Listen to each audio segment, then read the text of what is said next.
सभी को प्रणाम।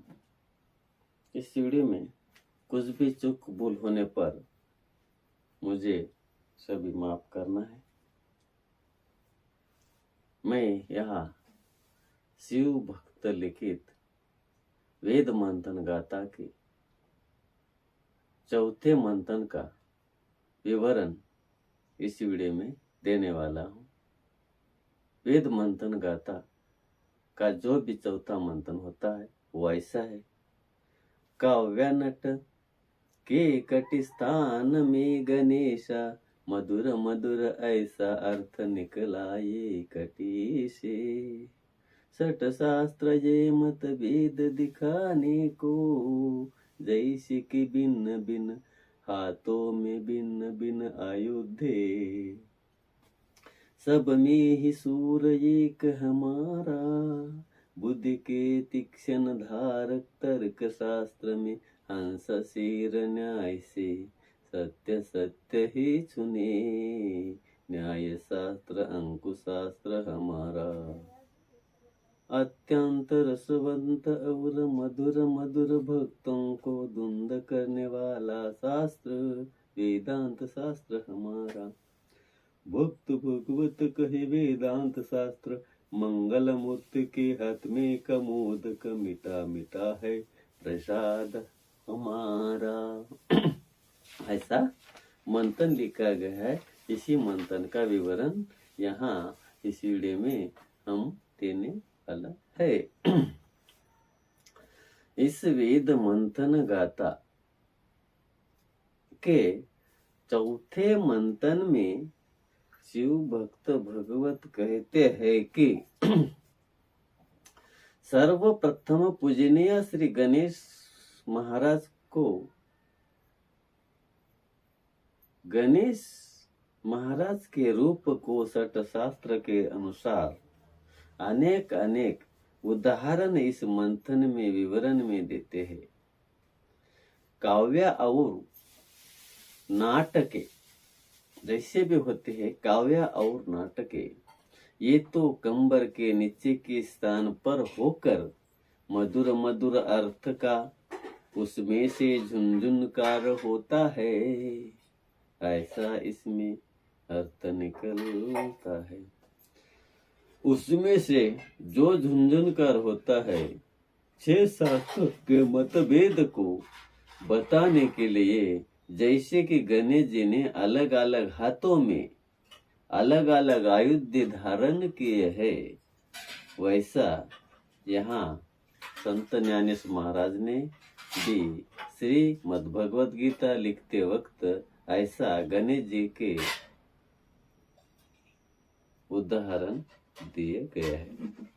बुद्धि की तीक्ष्ण कार होकर ये परशु तर्क शास्त्र के स्थान पर होता है। ऐसा संत ज्ञानेश्वर जी मराठी भाषा में ज्ञानेश्वरी लिखते वक्त गणेश जी का उदाहरण देते हैं। क्षीर हंस क्षीर न्याय से सत्य सत्य को ही निवड़ करने वाला होता है। ऐसे क्या है, बुद्धि की तीक्ष्ण कार होकर ये परशु तर्क शास्त्र के स्थान पर होता है। हंसक सिर न्याय से सत्य सत्य को ही निवड़ करने वाला होता है। ऐसा संत ज्ञानेश्वर ने कहा है।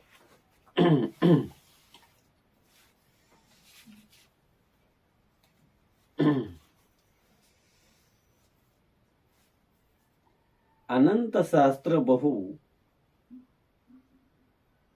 चोत्व्या अल्पच्च काल बहच्च विघ्न यस्सा भूतम तदुपसेतत् हंसो यथा क्षीर मीथा बुद्धिश्रमम। ऐसा एक श्लोक मिलता है, उसी का अर्थ ऐसा था। ऐसे मंत्र के विवरण में हम ले सकते हैं। शास्त्र बहुत है और जानने के योग्य पदार्थ भी अनंत है, और समय अति से अति अल्प है। हमारे इस मानव जीवन में होते हुए शास्त्र बहुत है जानने के लिए, अध्यात्म जीवन को जानने के लिए, परमात्मा भगवान को पहचानने के लिए योग्य पदार्थ भी अनंत है और समय अति से अति अल्प है। हमें समय नहीं है, हमें जो भी समय मिला उसमें का हम फायदा लेना चाहिए। समय अति से अति अल्प है और इसमें विघ्न भी बहुत है, इसमें विघ्न भी बहुत है। यानी जो सोहम यही महावाक्यार्थ सारभूत है, सो झट ही ग्रहण करना योग्य है। जो सोम यही महावाक्यार्थ सारभूत जो भी सत्य है उसी को झट से ही ग्रहण करना है, जल्दी से जल्दी हम ग्रहण करना है, सेवन करना है। उसी मार्ग पे चलने की कोशिश हम इस मानव जीवन में जरूर करना चाहिए। विलंब नहीं करना चाहिए।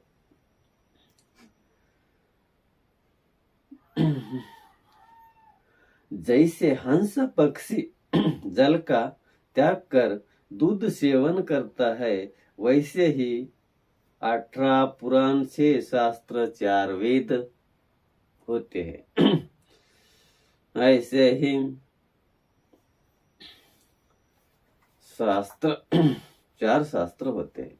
जैसे हंस पक्षी जल का त्याग कर दूध सेवन करता है, वैसे ही 18 पुराण से शास्त्र 4 वेद होते हैं। अष्टोत्तरशत उपनिषद भाग, इनों में 100 महावाक्या यही सारभूत है। 100 महावाक्या यही सारभूत है। मुमुक्षु इनको अखंड सेवन करे, यहाँ सिद्धांत ज्ञान का मंदाधिकारी पुरुष को अनुभव नहीं आएगा। उनको यहाँ सिद्धांत ज्ञान विरोध ब्रह्म रूप ही भासमान होगा। दृष्टांत ऐसा है, एक जन्मंदा पुरुष था। जब वहां भोजन के लिए बैठा, एक जन्म से अंधा पुरुष था।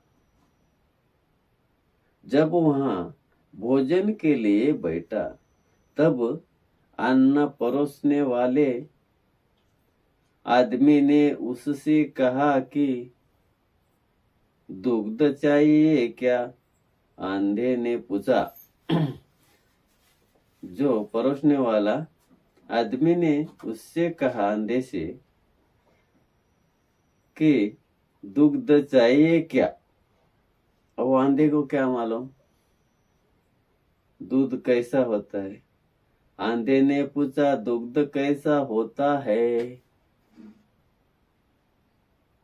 परोसने वाले ने फिर उत्तर दिया, दुग्ध बगले के सरीका शुभ्र रहता है। परोसने वाले ने कहा दूध तो बगले के जैसा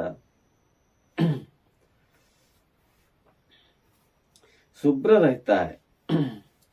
तब वो विचार रहित अंधा कहता है कि यहाँ तो मेरे गले में अटक जाएगा। तब अंधे ने विचार रहित अंधा कहता है, विचार करके अंधा कहता है कि यहाँ तो मेरे गले में अटक जाएगा। वो बगले का जैसा बोलने से अंधा कहता है मेरे गले में अटक जाएगा।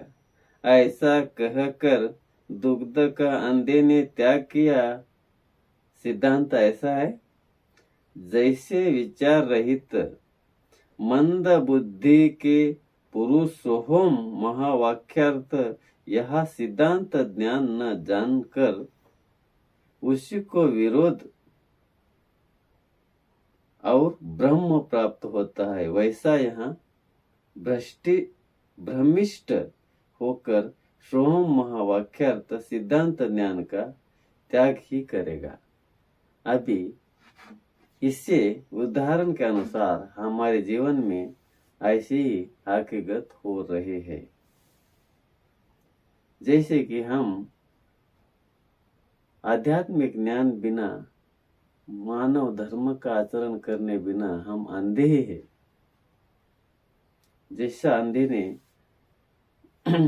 दूध को त्याग किया, वैसा भी हमें अज्ञान के कारण समझ भी नहीं आता। इसीलिए हम शास्त्रों के अनुसार चलना है। श्रीमद् भगवत गीता में हर एक प्रश्न का उत्तर मिलेगा। सोम यहाँ जन्म के साथ ही प्राणी की श्वास के साथ ध्यानित होता है। श्वास भीतर प्रवेश के समय सह रूप में ध्वनि करता है और श्वास बाहर निकलते समय हम रूप में ध्वनि करता है। यहाँ सोम का हर एक प्राणी मात्र के अंदर न जपते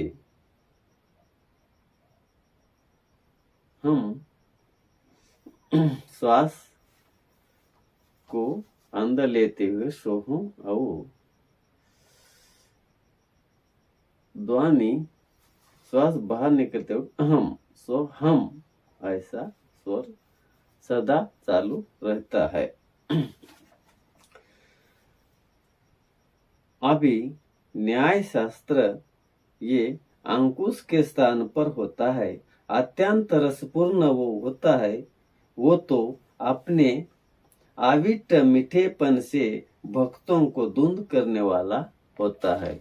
ऐसे श्री संत ज्ञानेश्वर महाराज इसी उदाहरण ने देते हैं। वेदांत शास्त्र ये तो मंगल मूर्ति का हाथ में मोदक जैसा होता है। वेदांत शास्त्र ये तो मंगल मूर्ति का हाथ में मोदक जैसा होता है। श्री गणेश जी के हाथ में जैसा मोदक होता है वैसा होता है, जो बौद्ध मत अध्या शंकराचार्य ने अपने प्रभावी वाणी से खंडित किया और उसी रूप से टूटा हुआ दांत एक हाथ में गणेश जी ने लिया है। निर्मल विचारों की धारा ही गणेश जी की सूंड होती है। पूर्व और उत्तर सीमा मिशांस ये दो ही कान होते हैं। मिशांस शास्त्र जो होते हैं वही दो ही कान गणेश जी की होते हैं। ज्ञान की स्फूर्ति यही सूक्ष्म नेत्र उनके होते हैं। ज्ञान की स्फूर्ति होती है वो ही सूक्ष्म नेत्र उनके होते हैं। कौन के? भगवान गणेश जी की। दैत्य और अदैत्य ये दो गंडस्थले होते हैं। दैत्य और अदैत्य ये दो गंडस्थले होते हैं। उसमें से बोध रूपी अमृत मीठे होकर मुमुक्ष जन उसे सेवन करते हैं। उसमें से बोध रूपी अमृत मीठे होकर मुमुक्ष जन उसे सेवन करते हैं।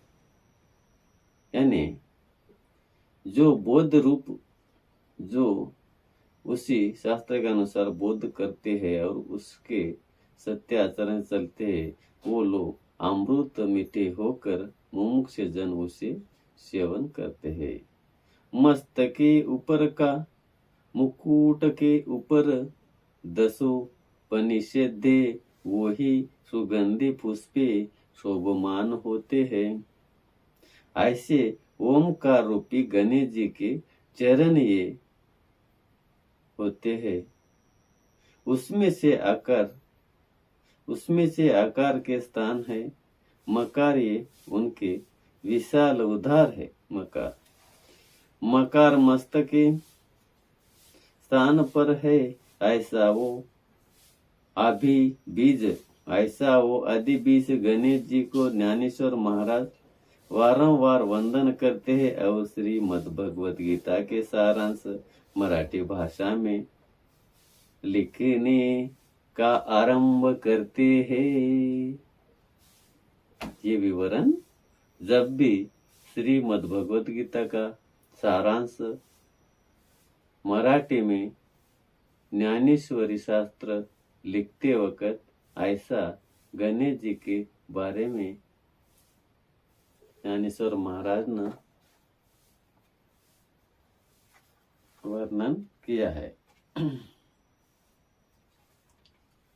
यही अभी श्री संत ज्ञानेश्वर महाराज ने जैसा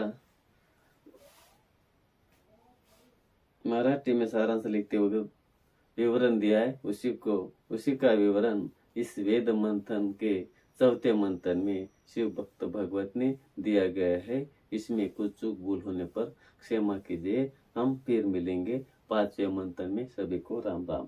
हरि ओम, हरि ओम, हरि ओम।